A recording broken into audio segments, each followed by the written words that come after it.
Hello, എല്ലാവരും group D പരീക്ഷയ്ക്ക് apply ചെയ്തെന്ന് വിശ്വസിക്കുന്നു. മാർച്ച് 9 വരെ നിങ്ങൾക്ക് ഡേറ്റ് എക്സ്റ്റെൻഡ് ചെയ്ത് തന്നിട്ടുണ്ടായിരുന്നു. കൂടാതെ നിങ്ങൾക്ക് എന്തെങ്കിലും തെറ്റ് പറ്റിയിട്ടുണ്ടെങ്കിൽ അത് കറക്റ്റ് ചെയ്യാനായിട്ട് കറക്ഷൻ വിൻഡോ മാർച്ച് 12 മുതൽ 21 വരെ ഓപ്പൺ ആയിട്ടുണ്ട് അല്ലേ? അപ്പോൾ എന്തെങ്കിലും അങ്ങനെ തെറ്റ് പറ്റിയിട്ടുണ്ടെങ്കിൽ എല്ലാവരും തിരുത്തിയിട്ടുണ്ടെന്ന് വിശ്വസിക്കുന്നു. ഇനി നമുക്ക് വേണ്ടത് എന്താണ്? നല്ല അടിപൊളിയായിട്ട് പഠിക്കണം അല്ലേ? സിലബസ് ഒക്കെ കാണും നിങ്ങൾ. കണ്ടിട്ട് കുറേ പേരൊക്കെ പേടിച്ചിരിപ്പുണ്ടായിരിക്കും. ഇത് മുഴുവൻ ഞാൻ പഠിക്കണമല്ലോ, ഇത് പഠിച്ചാലല്ലേ എനിക്ക് ജോലി കിട്ടുള്ളൂ എന്നൊക്കെ ഉള്ള ഒരു ടെൻഷനിലാണ് നിങ്ങൾ.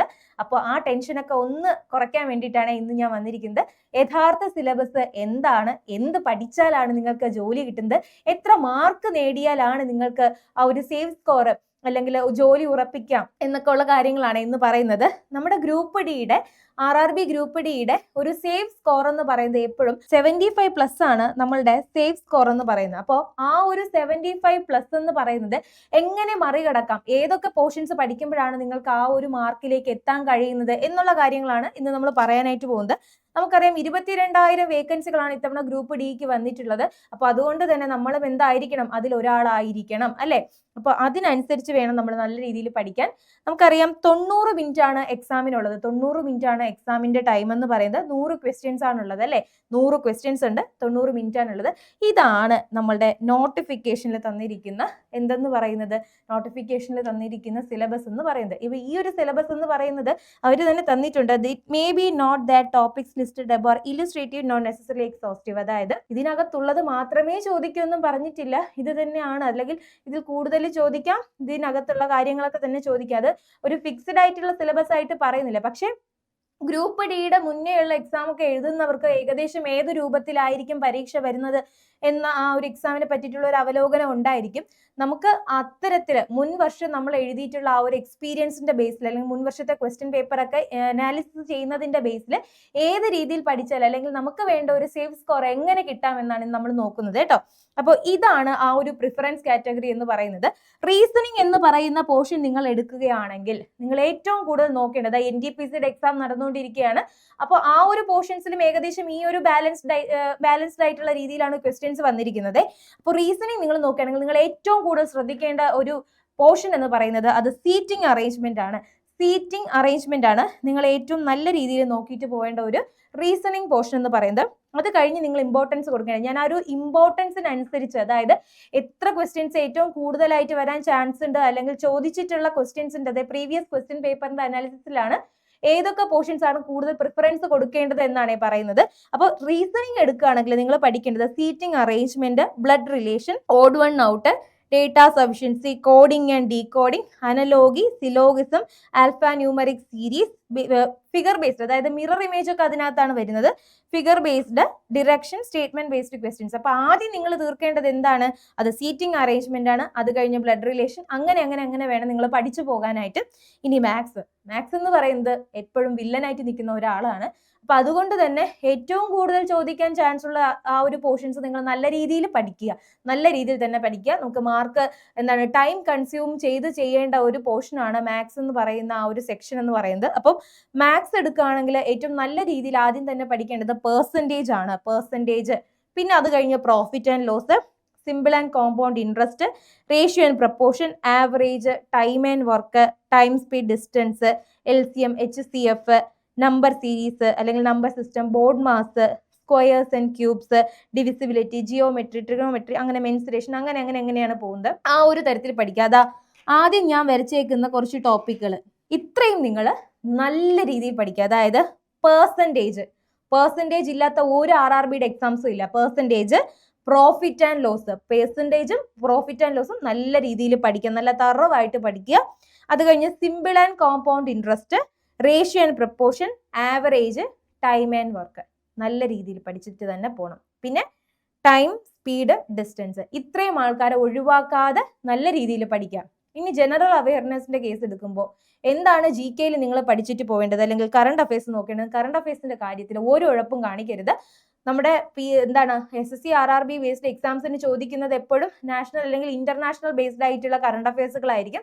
അപ്പോൾ നിങ്ങൾ ആ ഒരു തരത്തിൽ പഠിക്കുക. ചിലപ്പോൾ ഇതിന്റെ കൂടെ PSC പഠിക്കുന്ന കുട്ടികൾ നമ്മുടെ സ്റ്റേറ്റ് ബേസ്ഡ് ആയിട്ടുള്ള കാര്യങ്ങളൂടെ പഠിക്കും. അതിന്റെ ആവശ്യമില്ല. നിങ്ങൾ ഏറ്റവും കൂടുതൽ കോൺസെൻട്രേറ്റ് ചെയ്ത് പഠിക്കുന്നത് നാഷണൽ ബേസ്ഡ് ആയിട്ട് വരുന്ന അല്ലെങ്കിൽ ഇന്റർനാഷണൽ ബേസ്ഡ് ആയിട്ട് വരുന്ന കറണ്ട് അഫയേഴ്സുകൾ വേണം കൂടുതൽ നോക്കാൻ. ഇനി എത്ര ദിവസത്തെ അല്ലെങ്കിൽ എത്ര മാസത്തെ വരെ നോക്കണം എന്ന് പറയുകയാണെങ്കിൽ കുറഞ്ഞത് നിങ്ങൾ ഒരു 8 മാസം അല്ലെങ്കിൽ ഒരു വർഷത്തത് പഠിക്കാം, അല്ല എങ്കിൽ നിങ്ങൾക്ക് കുറഞ്ഞത് ഒരു 8 മാസം അല്ലെങ്കിൽ 10 മാസം വരെയുള്ള കറണ്ട് അഫയേഴ്സ് അത് നല്ല ഡീറ്റെയിൽ ആയിട്ട് തന്നെ പഠിക്കണം. അതായത് ചെറിയ രീതിയിലൊന്നും വായിച്ചു വിട്ട പോലെ അതിന്റെ ഡെപ്ത് അറിഞ്ഞ്, അതായത് ഏകദേശം നല്ല രീതിയിൽ തന്നെ ആ ക്വസ്റ്റ്യൻസ് ഒക്കെ നല്ല രീതിയിലൊന്ന് പഠിക്കാനായിട്ട് ശ്രമിക്കണം. കറണ്ട് അഫയേഴ്സിന്റെ കാര്യത്തിൽ മാത്രം കുറച്ച് കൂടുതൽ ശ്രദ്ധ കൊടുക്കണം. കാരണം ഏറ്റവും കൂടുതൽ നമ്മുടെ മാർക്ക് നഷ്ടപ്പെടാൻ ചാൻസ് ഉള്ള ഒരു പോർഷനാണ് കറണ്ട് അഫയേഴ്സ് എന്ന് പറയുന്നത്. അപ്പൊ നല്ല രീതിയിൽ തന്നെ എന്ത് ചെയ്യണം, കറണ്ട് അഫയേഴ്സിനെ നോക്കി കാണണം.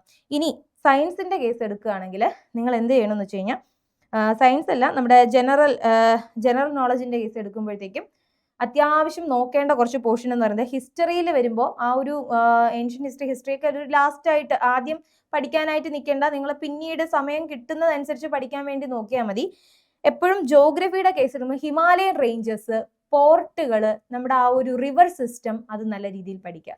ഇത്രയും കാര്യങ്ങൾ നല്ല രീതിയിൽ ചോദിച്ചിട്ടുണ്ട്. ഇതിനു മുന്നേ ഉള്ള ഷിഫ്റ്റുകളിലൊക്കെ ചോദിച്ചിട്ടുണ്ട്. അതായത് മുന്നേ ഉള്ള പ്രീവിയസ് പേപ്പറുകളൊക്കെ എടുത്ത് നോക്കിക്കഴിഞ്ഞാൽ നിങ്ങൾക്ക് കാണാൻ പറ്റും ആ ഒരു ക്വസ്റ്റ്യന്റെ പാറ്റേൺ എന്ന് പറയുന്നത്.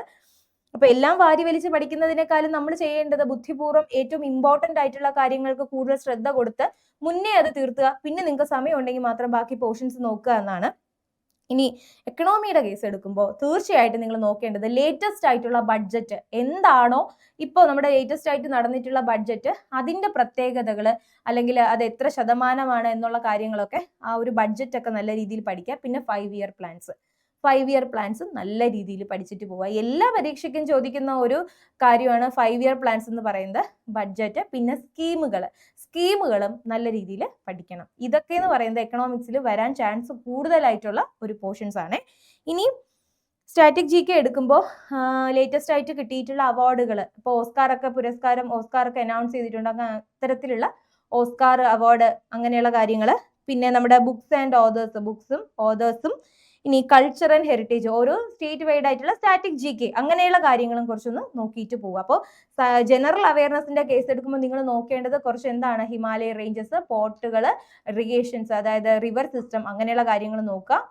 അത് കഴിഞ്ഞ് ബഡ്ജറ്റ്, സ്കീമുകൾ, നിങ്ങളുടെ 5 ഇയർ പ്ലാൻസ്, പിന്നെ സ്റ്റാറ്റിക് GK ഉള്ള കാര്യങ്ങൾ നോക്കുക. കറണ്ട് അഫയേഴ്സ് ഒരു 8 മുതൽ അല്ലെങ്കിൽ 10 വരെ മാസമുള്ള കാര്യങ്ങൾ കറണ്ട് അഫയേഴ്സ് ഡീറ്റെയിൽ ആയിട്ട് പഠിക്കുക. ഇനി സയൻസിന്റെ കേസ് എടുക്കുമ്പോൾ പേടിക്കേണ്ട ആവശ്യമില്ല. ഫണ്ടമെന്റൽ ആയിട്ടുള്ള കാര്യങ്ങൾ മാത്രമേ സയൻസിൽ ചോദിക്കുകയുള്ളൂ.